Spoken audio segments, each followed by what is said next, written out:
بسلاح الحق البتار سنحرر أرض الأحرار ونعيد الطهر إلى القدس من بعد الذل وذا العار من بعد الذل وذا العار سنخوض معاركنا معهم وسنمضي جموعا نردعهم ونعيد الحق المغتصب وبكل القوة ندفعهم وبكل القوة ندفعهم وسنمضي ندك معاقلهم بدبي دام يقلقهم وسنمحو العار بأيدينا وبكل. السلام عليكم ورحمة الله تعالى وبركاته.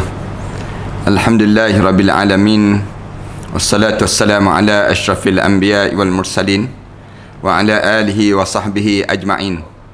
سبحانك لا علم لنا إلا ما علمتنا إنك أنت العليم الحكيم. رب اشرح لي صدري ويسر لي أمري واحلل عقدة من لساني يفقهوا قولي. رب يسر ولا تعسر وتمم بالخير. أما بعد. Pertamanya para penonton yang dihormati sekalian, salam Ramadanul Karim yang kita akan mula sambut besok insya-Allah. Moga-moga Allah memberi peluang dan kesempatan untuk diri kita berRamadan insya-Allah dalam kehidupan kita. Dan syukur pada Allah kerana Allah masih lagi mengurniakan dalam hidup kita ini saat-saat yang sebegini. Antaranya saat untuk kita belajar dan kita menambahkan ilmu pengetahuan kita dalam kita mentaati perintah Allah Subhanahu Wa Taala. Hari ini para penonton dan sahabat-sahabat sekalian, kita masih lagi dalam membicarakan perkara-perkara yang mesti kita masukkan dalam jiwa kita ataupun dalam hati kita ini, perkara-perkara yang mesti berterusan dalam kehidupan kita untuk kita sentiasa mengekali dalam jiwa kita ini. Kerana kita semua maklum bahawa bila kita menjadi orang yang beriman pada Allah Subhanahu Wa Taala, maka kita akan dalam keadaan diri kita ni diuji dengan ujian-ujian yang banyak. Ujian antara ujian yang perlu kita lalui ialah ujian hati, ujian dalaman yang mesti kita tak dapat tidak untuk diri kita sentiasa berhadapan dengan ujian-ujian sebegini. Apa ujian dalaman dalam hidup kita ini? Antaranya ujian yang disebut dengan kita masuk dalam jiwa kita ini perasaan-perasaan buruk, keji dan perasaan-perasaan yang tak baik. Islam diajar dalam hidup kita ni untuk kita memastikan diri kita ni sentiasa dalam keadaan yang hati kita, jiwa kita, perasaan kita ni sentiasa berfokus untuk mentaati perintah Allah Subhanahu Wa Taala. Jangan ada di kalangan kita ni dalam jiwa kita campur aduk dalam jiwa kita ni perasaan-perasaan yang buruk ataupun perasaan-perasaan yang bercampur dalam hidup kita. Tetapi perasaan kita ni mesti berfokus dalam hidup kita ni. Antaranya kita diajar supaya kita menjadi orang yang ikhlas. Jangan kita menjadi orang yang ujub ataupun kita menjadi orang yang riak. Ni perbincangan kita sebelum daripada ni panjang dalam membicarakan tentang tajuk ini. Antaranya lagi kita diajar supaya sentiasa dalam keadaan pada diri kita ni, dalam diri kita ni sentiasa yakin kepada Allah Subhanahu Wa Taala yang disebut dengan tawakal dalam diri kita. Jangan banyak dalam hidup kita ni bergantung selain daripada Allah Subhanahu Wa Taala. Tajuk yang kita bincangkan pada kali ini ialah tajuk mengenai bagaimana kita nak meneruskan rasa kecintaan kita kepada Allah Subhanahu Wa Taala. Cinta kepada Allah ni merupakan satu keutamaan dalam hidup kita. Kerana cinta inilah yang menyebabkan kita boleh solat. Kerana cinta inilah yang menyebabkan kita boleh puasa. Kalau kita tak ada perasaan cinta ni kepada Allah Subhanahu Wa Taala, mungkin menyebabkan kita buat sambil lewa dalam hidup kita. Sembahyang kita sambil lewa. Kemudian puasa kita, puasa dalam keadaan yang hambar dan kosong. Kemudian dalam masa yang sama juga, pada diri kita tidak rasa manisnya dalam kita mentaati perintah Allah Subhanahu Wa Taala. Kita baru sebut pada pengajian yang sudah, ialah kita sebut sebab yang pertama yang menyebabkan kita dapat mencintai Allah Subhanahu Wa Taala. Sebab yang pertama ni ialah yang kita mestilah mencintai dan kita mestilah sentiasa dalam keadaan yang melihat diri kita. Yang menyebabkan bila kita tengok dan kita pandang pada diri kita, lama-lama kecintaan kita kepada Allah ni semakin membuah dan menghasil dalam jasad kita. Ni yang pertama lah pada minggu yang sudah kita sebutnya. Hari ini kita sambung sebab yang kedua. Sebab yang kedua dalam hidup kita mencintai Allah, iaitu mencintai orang yang telah berbuat baik. Yang kedua ni, yang pertama dahulu, bagaimana kita nak mencintai Allah, kita tengok diri kita, kita pandang diri kita. Yang kedua hari ini ialah kita melihat orang yang telah berbuat kebaikan. Seorang yang sudah meringankan orang lain dengan memberi harta yang diperlukan oleh orang yang menghajatkannya, serta berbicara secara lemah lembut kepadanya. Juga mengulurkan kedua tangannya untuk memberi bantuan, bahkan berusaha bersungguh-sungguh untuk menolongnya. Ni cara pada diri kita. Ataupun berdaya upaya mencegah musuhnya yang hendak melakukan kejahatan. Kita tengok pada orang lain pula. Pandang pada orang lain. Orang lain apa dia? Orang lain ni sentiasa dalam keadaan yang berusaha melakukan kebaikan, mencegah melakukan kemungkaran. Orang yang jenis demikian, yang berusaha mencegah musuhnya yang hendak melakukan kejahatan, pula menghadapi musuh orang yang ditolongnya tadi dengan jalan menolak keburukan yang sengaja atau berbuat kezaliman ataupun keburukan yang lain, malah diri tegak dan bergerak untuk menjadi perantara memperolehkan bahagian haknya serta tujuan yang diidam-idamkan untuk dirinya sendiri atau untuk anak-anak ataupun keluarganya. Sudah tentu orang yang berbuat baik kepadanya itu dicintai oleh yang diberi bantuan dan pertolongan tadi. Tuan kita ni ajar demikian. Keadaan semacam ini sudah dapat dipastikan apa yang dihuraikan di awal itu adalah antara sesama manusia, yakni sesama makhluk Allah. Kemudian bagaimana apabila orang menolong dan bantu itu adalah zat yang maha kuasa. Kita tengok orang yang sentiasa berbuat kebaikan ini, kadang-kadang dalam hidup dianya dalam keadaan yang membantu adalah zat yang maha kuasa. Dengan mata kepala sendiri, ia mengetahui dan menyedari bahawa tiada seorang pun yang dapat berbuat lebih daripada apa yang diterangkan itu, melainkan Allah Subhanahu Wa Taala saja. Maksudnya dia sentiasa dalam keadaan yang melihat orang yang ada amar ma'ruf dan nahi munkar, maka dia akan kenal siapa Allah dalam hidup dia dan dia mula mencintai Allah. Tengok ada orang yang kan bersungguh-sungguh dalam melakukan kebaikan, orang yang hidup dia dalam keadaan yang sentiasa dianya mencegah kemungkaran. Kita tengok kenapa dia buat, untuk apa dia buat. Kadang-kadang kan tuan-tuan, kadang-kadang kita tengok orang yang menolong orang. Bila orang yang menolong orang ni kan, misal contohnya, bila dia tolong orang ni, kalau kita tanya kenapa yang dia dapat, kita tanya dan di kalangan kita, kadang-kadang dia nak dapat, yang dia dapat ialah kejian. Kadang-kadang demikian. Ada yang dapat yang disebut dengan apa dia, bukan dapat pujian pun, dapat kejian. Kita tolong orang, tapi kenapa juga dia buat juga demikian? Jawabnya kerana dia mencintai Allah. Tu hebatnya orang yang jenis demikian. Cuba kita perhati orang yang mencegah kemungkaran. Bila kita tengok orang yang mencegah kemungkaran, manfaat apa dia dapat daripada dia mencegah kemungkaran tadi? Maka lama-lama kita akan dapati rupa-rupanya di sebalik dia mencegah kemungkaran itu, tanda apa dia? Tanda dia sedang mencintai Allah. Bila dia mencintai Allah, maka dalam keadaan sedemikian rupa, dia akan dapat pencegahan yang disebut dengan manusia mula dalam keadaan yang demikian. Manusia ni dianya untuk mencegah, dia akan rasa dapat manisnya kecintaan dia kepada Allah Subhanahu Wa Taala. Oleh karenanya, maka seorang yang mengetahui dan bermakrifah dengan kemakrifatan yang sebenar-benarnya, pastilah ia mengerti bahawa yang berbuat kebaikan yang tiada taranya tadi ialah Allah Azza wa Jalla belaka.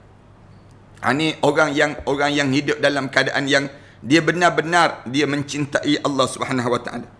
Sebab tu kadang-kadang kan kita tengok orang sekarang ni, orang kita ni asyik, kadang-kadang orang buat baik pun dia keji juga. Dia kena keji juga orang yang berbuat baik. Kenapa orang berbuat baik kena keji? Kita kata sepatutnya orang yang berbuat baik ni jangan dikejilah. kita mestilah sama-sama memberi sokongan dan dokongan. Kita jawab bagi pihak orang yang berbuat baik itu. Kita akan kata apa dia? Sebenarnya dia terlampau kuat mencintai Allah. Bila dia kuat mencintai Allah, dia bukan nak kepada pujian, dia bukan peduli pada kejian-kejian manusia, tapi yang dia harap ialah Allah Subhanahu Wa Taala yang memberi kebaikan-kebaikan dalam kehidupan dia. Demikian juga orang yang mencegah kemungkaran. Kadang-kadang orang bukannya orang puji dia, tak. Orang keji dia. Dia mencegah kemungkaran. Kena keji juga yang mencegah kemungkaran ini. Kita sebut, kenapa dia tak peduli kejian-kejian tadi? Orang keji pun dia tak peduli. Jawabnya kerana dia letak Allah menjadi keutamaan dalam kehidupan dia. Wala yakhafuna laumata laim. Dia tak takut dengan celaan orang-orang yang mencela. Kadang-kadang kan kita ni begitulah dalam hidup kita ni. Waktu mana kita berbuat baik, orang tak puji. Tapi waktu mana kita mencegah kemungkaran, orang keji kita. Kita mencegah kemungkaran, orang keji kita. Pelik kita dalam hidup kita kadang-kadang demikian. Sebenarnya kita jangan pelik benda demikian. Kerana itu ujian yang Allah jadikan. Nak tengok setakat mana di kalangan kita ni, bila kita diuji oleh Allah dengan ujian-ujian, sama ada dipuji ataupun dikeji, setakat mana kekuatan dalam diri kita untuk kita ni nak melawan keadaan demikian, untuk menunjukkan rasa cinta dan kasih kepada Allah Subhanahu Wa Taala. Ini kehidupan orang mukmin, mengenai macam-macam kebaikan yang dilimpahkan oleh Allah Taala kepada seluruh hamba-Nya itu, rasanya tidak perlu lagi dihitung berapa jumlahnya. Kalau nak kira banyaknya nikmat yang Allah bagi pada kita, tak terbilang banyaknya nikmat. Sebab Allah Ta'ala memang tidak dapat dibatasi dengan cara pembatasan yang bagaimana juga sifatnya. Ini tepat seperti yang difirmankan oleh Allah Azza wa Jalla itu sendiri. Allah sebut, wa in ta'uddu nikmatallahi la tuhsuha. Kalau kamu nak bilang, nak hitung nikmat-nikmat yang Allah bagi pada kamu, nescaya tak terhitung dan tak terbilang banyaknya nikmat tadi. Tetapi kami hendak meringkaskan saja dalam perbincangan kita ini untuk menjelaskan bahawa ihsan ataupun berbuat kebaikan itu dari para manusia itu sebetulnya hanyalah sebagai kata majas. Hanya kata ihsan yang ada pada manusia ni sebagai majas ataupun pinjaman saja. Kerana kalau dilaksanakan dengan sesungguh-sungguhnya, tentu tidak mungkin ada dan tidak dapat terlukis dalam hidup kita. Mengapa demikian? Kerana hanya Allah Ta'ala jualah yang dapat melakukan ihsan tersebut. Sedang manusia hanyalah sebagai pelaksana daripada apa yang dikehendaki oleh Allah Azza wa Jalla itu. Marilah kita memberi perumpamaan dalam hal ini, iaitu misalkanlah seorang itu memperolehi berbagai macam-macam kenikmatan sampai bergudang-gudang jumlahnya. Contoh yang mudah. Kemudian ia dapat membelanjakan hartanya tadi untuk apa yang ia kendaki. Misalnya kalau ada orang yang Allah bagi banyak sungguh rezeki dia, dia nak belanjakan ke arah mana? Dalam hidup dia, rezeki dia yang banyak-banyak ni sebenarnya dia nak bagi pada siapa? Nak buat untuk apa dalam hidup dia? Mungkin sekali kita akan mengira bahawa ihsan yang dilakukan olehnya tadi betul-betul atas kehendak dirinya sendiri. Perkiraan semacam itu jelas salah dan keliru, sebab yang orang tersebut hanya dapat membuat kesempurnaan dalam perbuatan baiknya tadi. Apakah hal itu dilaksanakan dengan harta, atau sebab ia menguasai harta tadi, atau sebab adanya pendorong yang menyebabkan berbuat kebaikan dengan menyerahkan hartanya kepada orang yang diberi tadi? Tuan-tuan faham ke tak faham tu? Cuba untuk dalam bab ni tuan-tuan kena renung sekejap. Kena renung sekejap, dia panggil demikian. Kenyataan ialah adanya suatu pertanyaan, siapa sebenarnya yang menganugerahkan kenikmatan ini? Kita kena tanya, yang jadi kaya raya ni siapa? Yang bagi pada seorang. Yang kalau banyak harta dia tadi, banyak tu dia nak guna untuk apa? Pada diri dia demikian. Sehingga ia menjadi makhluk yang baik. Yang jadi pemurah, dia boleh bagi rezeki dan sebagainya. Suka menderma hartanya. Yang jadi dia boleh derma harta dia ni, siapa yang bagi harta dia pada diri dia? Kalau kita menung sikit daripada situ, lalu kita nampak Allah yang sepatutnya kita cintai dalam diri kita. Siapa pula yang menciptakan harta yang dimiliki olehnya? Siapa pula yang memberi harta yang dimiliki olehnya? Juga siapa pula menciptakan ia menjadi berkuasa? Siapa yang memberi kepada diri dia untuk dia jadi Perdana Menteri, untuk dia jadi menteri, untuk dia... Siapa yang memberi perkara demikian? Ramai mana orang yang nak jadi Perdana Menteri tak jadi Perdana Menteri kan dalam hidup kita. Ramai mana orang yang nak kepada menjadi kedudukan tertentu tapi tak dapat.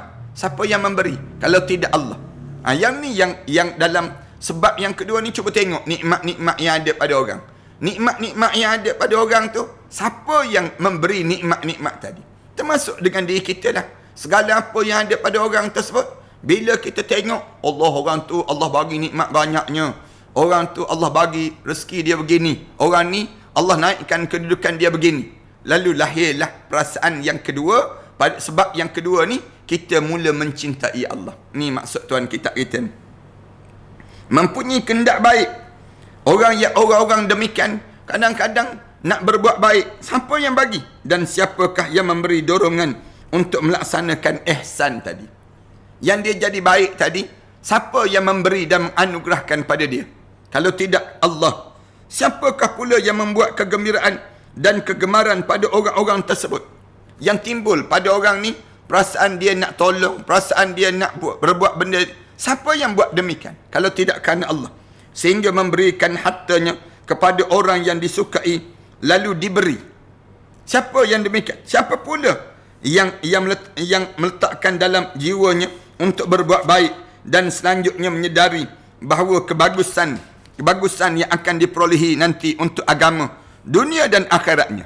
Tuhan kita dia suruh kita menung tengok orang yang dapat nikmat dalam hidup kita.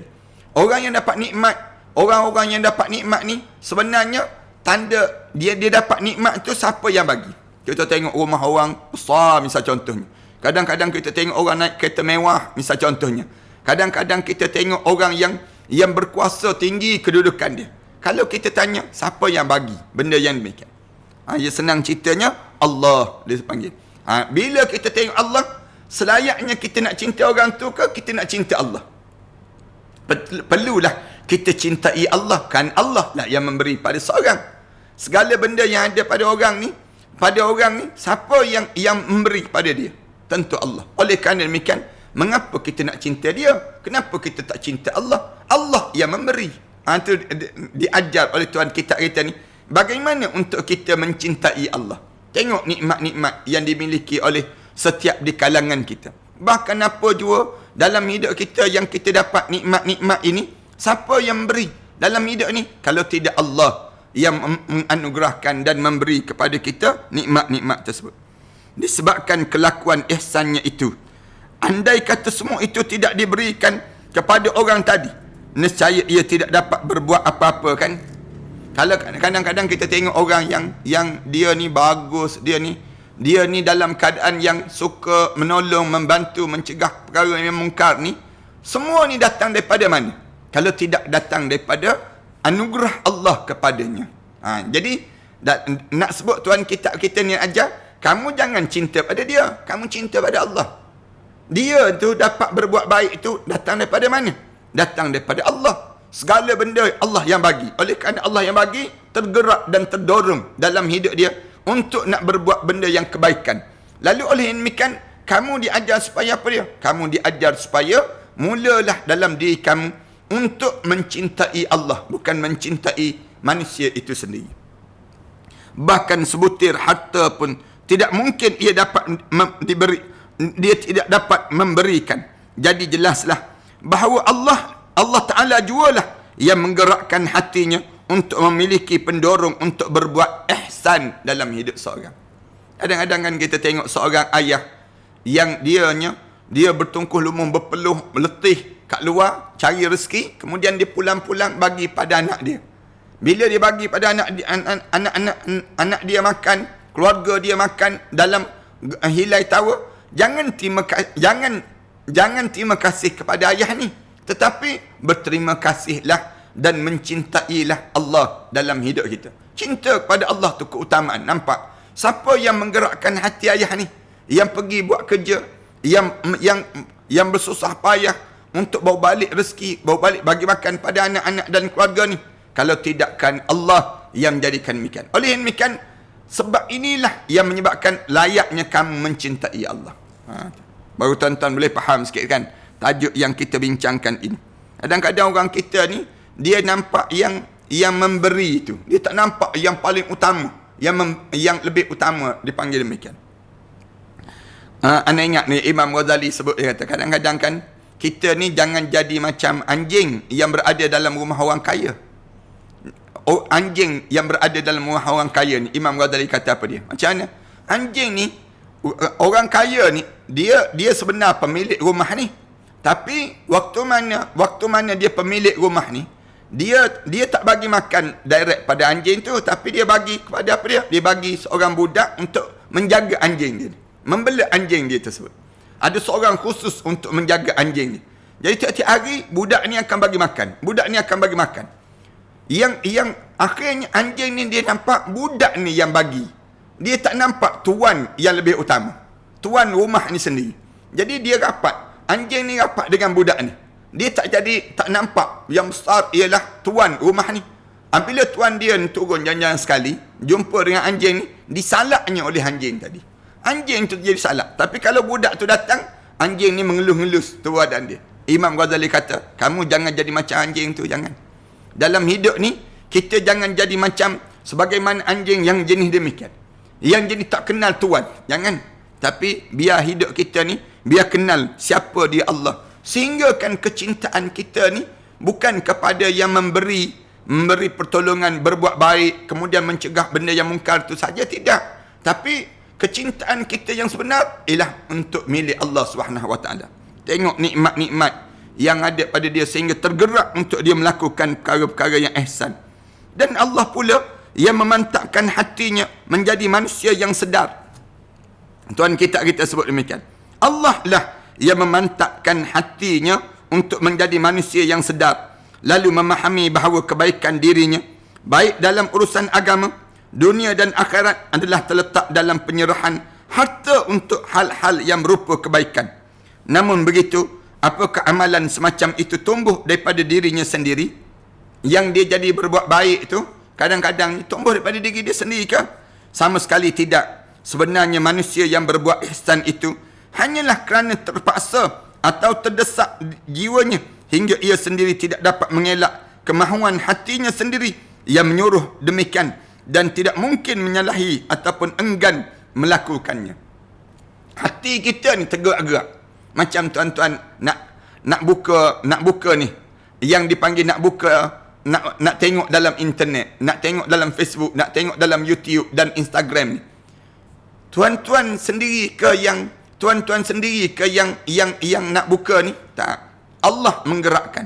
Allah tolong gerakkan. Bukalah bila dengan notification dalam handphone tuan-tuan, ataupun tuan-tuan dah tahu dah jadual. Tuan-tuan di waktu tersebut, tuan-tuan tergerak sendiri pada diri kita ni, untuk kita ni tergerak tersebut. Siapa yang menggerakkan hati kita ni? Allah, dia panggil. Jadi layaklah kita ni mencintai Allah, kerana Allah lah yang menggerak untuk melakukan kebaikan dalam kehidupan kita ini berterusan. Allahu Akbar. Pemurahnya Allah dengan diri kita. Macam kita bangun tahajud malam. Kadang-kadang kan ada orang cerita, di kalangan kita cerita, kadang-kadang ustaz, saya pukul 3 pagi je mesti terbangun sendiri. Yang kita terbangun sendiri itu, adakah kerana kita ataupun kerana Allah? Allah yang memberi pada diri kita. Allah yang menggerakkan kita. Allah hantar malaikat. Allah sebut ada malaikat kejutkan orang ni bangun. Setiap pukul 3 pagi terbangun pada diri kita. Bangun dalam hidup kita ni, bila kita bangun pada diri kita ni, lalu kita kena sebut apa dia? Alhamdulillah, segala puji bagi Allah. Kerana apa dia? Kerana ramai lagi orang yang tidur tak bangun-bangun. Orang yang tidur tak bangun-bangun ni, tanda apa dia? Tanda dalam keadaan yang dia ni tidak digerakkan oleh Allah. Bila kita tengok demikian, lalu kecintaan kita ni jangan cinta pada yang kena tu, tapi cintalah kepada Allah. Tu cara demikian. Kerana Allah lah yang menggerakkan keadaan amalan ini menjadikan diri kita ni semakin dekat pada Allah Subhanahu Wa Taala. Jikalau demikian itu keadaannya, lalu zat yang memaksanya, yang memerintah dan menguasai serta memberikan dorongan untuk menumbuhkan rasa keinginan melakukan itu, bahkan zat yang maha perkasa agar orang tersebut melaksanakannya. Maknanya Allah yang memberi pada seorang tersebut. Adapun tangan orang tadi hanyalah sebagai perantara belaka untuk menyampaikan perbuatan ihsan pada orang yang dikendaki untuk diberi. Adapun yang memberi ni, tangan ni ialah perantara dipanggil. Kita buat contoh sekarang ni kan, saya, kemudian ramai lagi lah ustaz-ustaz yang lain yang kadang-kadang memberi, bagi nasi bungkus, bagi yang disebut dengan apa dia, kita buat contoh, bagi ikan-ikan, bagi makanan-makanan, bagi pek-pek untuk berbuka puasa dan sebagainya. Sebenarnya yang bagi melalui tangan kita ni perantara dia panggil. Jambatan saja untuk nak sampai. Yang sebenarnya yang bagi ni siapa dia? Allah dia panggil. Allah yang bagi, Allah yang menggerakkan hati tuan-tuan untuk masukkan dalam akaun, misal contoh, masukkan duit dalam akaun bank. Kemudian lepas pada tersebut sampai sumbangan ini dan kita ambil duit ini, kemudian kita sampai. Yang kita ambil ni, yang jadi kita buat baik ni, datang daripada mana? Bukan datang daripada diri sendiri, datang daripada Allah. Maka Allah lah yang layak dicintai, bukannya manusia yang layak selayaknya untuk dicintai. Sehari dua ni kan ada orang kecam bila ada ustaz-ustaz yang melakukan perkara kebaikan. Dia kata tak perlu tunjuk. Ada orang kecam macam-macam gaya. Itu pandangan dia lah. Tapi ustaz ni, bila dia buat benda-benda yang sedemikian rupa tersebut, dia buat tu kerana apa dia? Jadi yang dia nak buat benda demikian. Jawabnya kerana Allah lah yang menggerakkan ustaz-ustaz ni yang berbuat benda-benda yang sedemikian rupa. Kebaikan-kebaikan yang ada. Tu sebab tu Islam dia ajar. Lalu tangan-tangan ustaz ni perantaraan dia panggil. Perantaraan je. Ada yang diberi, tak bagi ada. Ada yang orang yang diberi, kemudian dengan dia bagi tu, dia bagi lebih lagi. Bukan daripada orang yang bagi je, tapi dia ambil daripada duit-duit dia sendiri. Dia bagi, dia sumbang, dia infak dan sebagainya. Allahu Akbar. Kita ni pelik orang kita. Dia nampak diri dia, dia tak nampak Allah yang di sebalik tersebut. Itulah zat yang maha tunggal dalam masalah kedermawanan. Yang jadi demikian, Allah lah yang selayaknya dalam kedermawanan melakukan kebajikan. Dalam melakukan kebajikan ini, memberi siapa pun untuk selama-lamanya. Allah segala-galanya. Jadi nampak Allah lah. Bila kamu caci maki pada orang yang memberi ni, artinya kamu sedang mencaci maki Allah. Senang bahasanya. Lepas tu kita kata, jangan keji orang yang melakukan kebaikan. Dahlah kita tak boleh melakukan kebaikan, kita keji pula orang melakukan kebaikan. Bila kita keji orang melakukan kebaikan, maknanya apa dia? Maknanya kita ni mencaci maki Allah. Senang bahasanya demikian. Kena ingat betul-betul dalam diri kita. Ni Tuhan kita ni ajar demikian.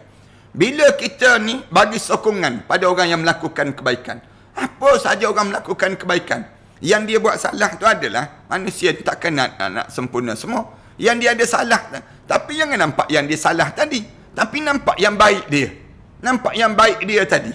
Besarkan yang baik. Maka pahala kita ni akan diberi oleh Allah Subhanahu Wa Taala berdasar pada apa dia? Kita mencintai Allah. Allah Subhanahu Wa Taala lah yang membuka hati orang ni untuk nak melakukan perkara-perkara kebaikan ini sendiri. Senang ke susah tuan-tuan nak buat kebaikan ni? Susah tuan-tuan. Tak mudah. Orang kita jauh lebih senang nak buat benda yang jahat dibandingkan nak buat benda yang taat, dia panggil.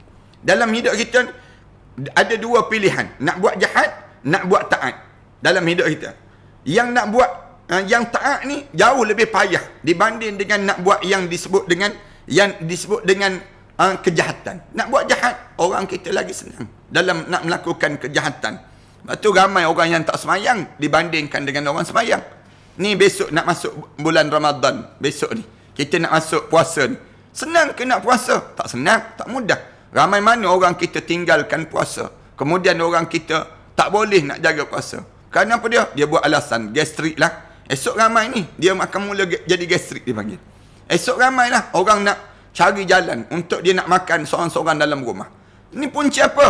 punca kerana dia tidak ada kekuatan untuk dia mentaati perintah Allah Subhanahu Wa Taala.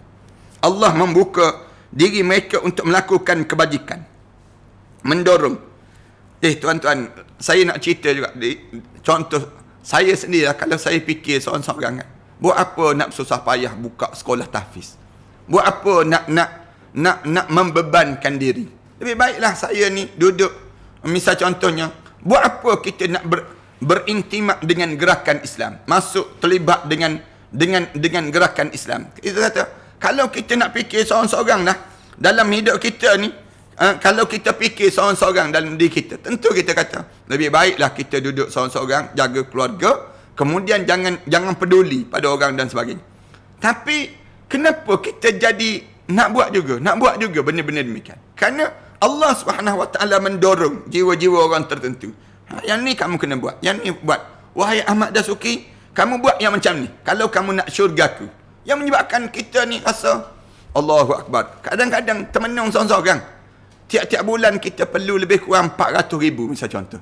400,000 untuk nak jaga yang disebut dengan sekolah tahfiz ini sendiri. 10 tahun kita buat kerja yang demikian. Macam mana kita nak dapat demikian?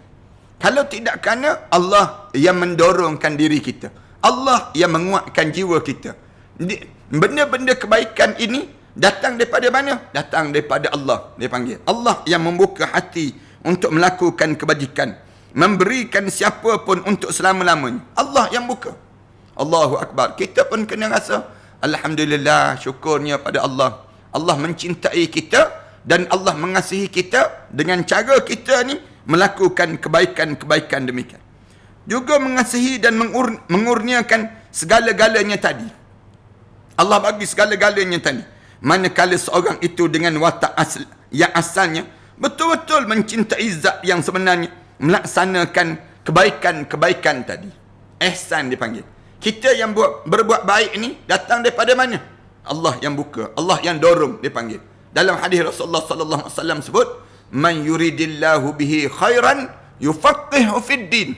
Mana-mana orang yang Allah nak bagi pada dia syurga, Allah akan dia fahamkan dia terhadap agama. Dia menyebabkan diri kita ni bersusah payah kita nak faham terhadap agama, nak belajar, nak dekatkan kita dengan Allah SWT. Maka sudah semestinya setiap orang yang bermakrifah sungguh-sungguh dalam masalah ini tidak akan mencintai melainkan kepada Allah Ta'ala semata-mata. Kalau kita faham betul-betul macam ni, kita nampak terus. Orang kaya-kaya yang berbuat kebaikan tadi, punca apa dia berbuat kebaikan ni? Punca Allah yang mendorongkan diri dia. Oleh demikian, kita cintalah Allah. Allah tu yang keutamaan pada diri kita. Kadang-kadang kita tengok orang yang susah payah dalam amal ma'ruf nahi mungkar ni. Kenapa dia jadi demikian? Kerana Allah yang menggerakkan jiwa mereka tersebut, menggerakkan perasaan dia. Lalu, cintailah Allah. Itu cara demikian. Bila kita tengok orang dalam hidup ni melakukan kebaikan amal ma'ruf nahi mungkar ni, kita pun rasa kagum. Hebatnya. Jadi bukan kita kagum pada dia, kagum kepada Allah Subhanahu Wa Taala. Allah lah yang menggerakkan mereka melakukan kebaikan tadi. Sebab memang hanya Allah jualah yang berhak untuk dicintai, yakni yang Maha Esa dan tiada sekutu yang menyamainya. Seterusnya, marilah kita membincangkan sebab yang ketiga pula. Ni tuan kitab kita sebut dengan cara demikian untuk kitanya sentiasa terdorong dalam mencintai Allah Subhanahu Wa Taala. Sebab yang ketiga ni tersambung pada minggu yang akan datang pula lah dalam membicarakan tajuk ini, dan mudah-mudahan Allah jadikan kebaikan pada kita. Dalam Instagram tanya, Ustaz, Assalamualaikum Ustaz, saya dapat tawaran kerja bank tapi tak disetujui oleh mak ayah. Kalau mak ayah kita tak setuju, tak payahlah cari kerja yang lain lagi, yang lebih diberkati dan dirahmati. Kemudian, Assalamualaikum Ustaz, saya dengar di Selangor sendirian dan keluarga saya di KL.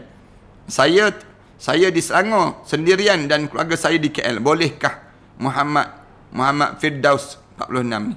Tak panjang pertanyaan tu, tapi dia terputus. Takat itu je yang saya dapat demikian. Kita baca doa lah. Bismillahirrahmanirrahim. Alhamdulillahirabbil alamin. Wassalatu wassalamu ala asyrafil anbiya'i wal mursalin wa ala alihi wa sahbihi ajma'in. Rabbana iftah bainana wa baina qaumina bil haqq wa anta khairul fatihin.